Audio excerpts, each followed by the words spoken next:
Kerim Kurban Nefes'te şeyle ötetirler var. Şeyle diye. Hiç kime mengdemen aydım aydarın, hiç kime mengdemen doğuşmayalım.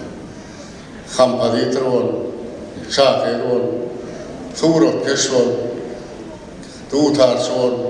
En kamuy sen hiç kime mengdemediğinden bunu zat yok.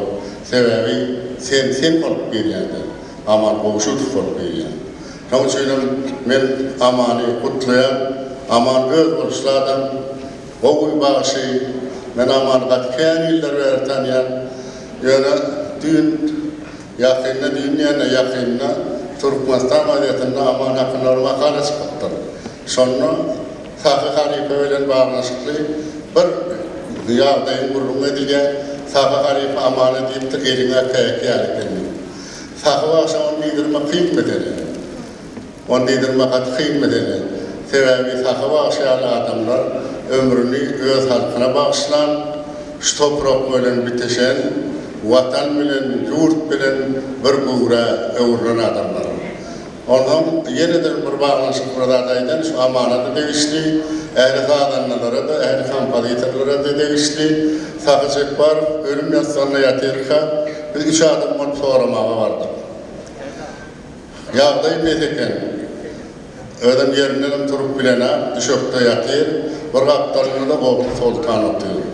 Ondan biz var 3 adam, vardık Bobul Sultan, arkasında tepki verip vakıyla oturttu, yastıklar koydu, ondan gözü kulak görüne, dili gürülene, nemi diye, Sultan aydan planı geldi, kalkı diye elini tiyipalıya da şeyle diye, iyiliğine de hizmet edin, iyil var mı bileyenler diye. Ölüm yastığına yatırka, büyük başı şey diye, siz iyiliğe hizmet edin, iyil var mı bileyenler diye.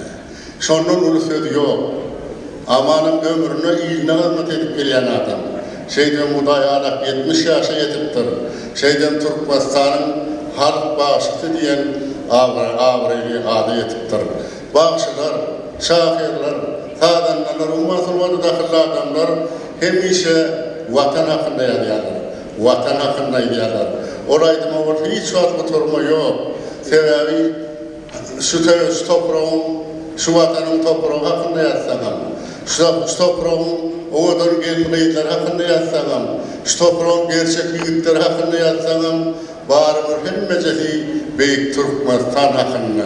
Olaydım orada hiç vakit sonlamaya ama aman aydıptır. Ne sularla oturan yaş adamlar aydarlar. Onun indikini edilaydır. Bağırır Türkmen hakkında kaydım. Türkmen büyük yurdu hakkında kaydım. Bir kararlık hakkında kaydım. Hiç vakit sonlamaya sebebi adam en kovudadır vatan hakkındaydı. Sebebi şu vatanını da onun bir karar olun. Bir karar olun vatanına.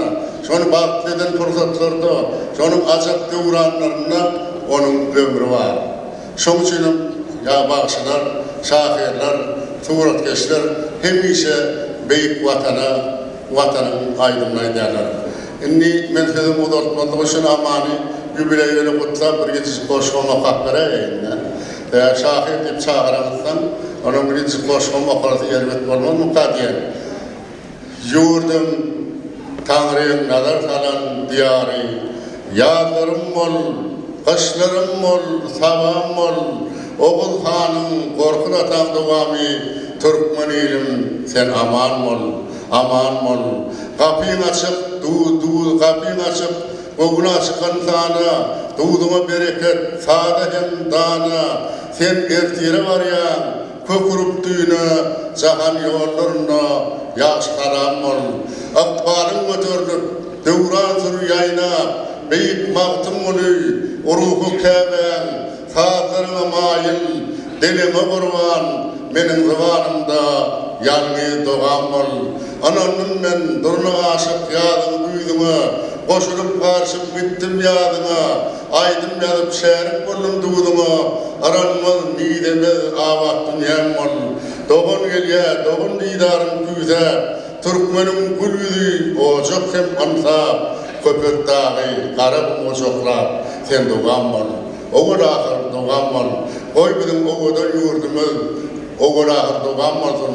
Koy toprağın üstüne, şunu adamlar oğul ahır doğam olsun. Oy bizim sağlamız sözlerimiz oğul ahırda ulan olsun.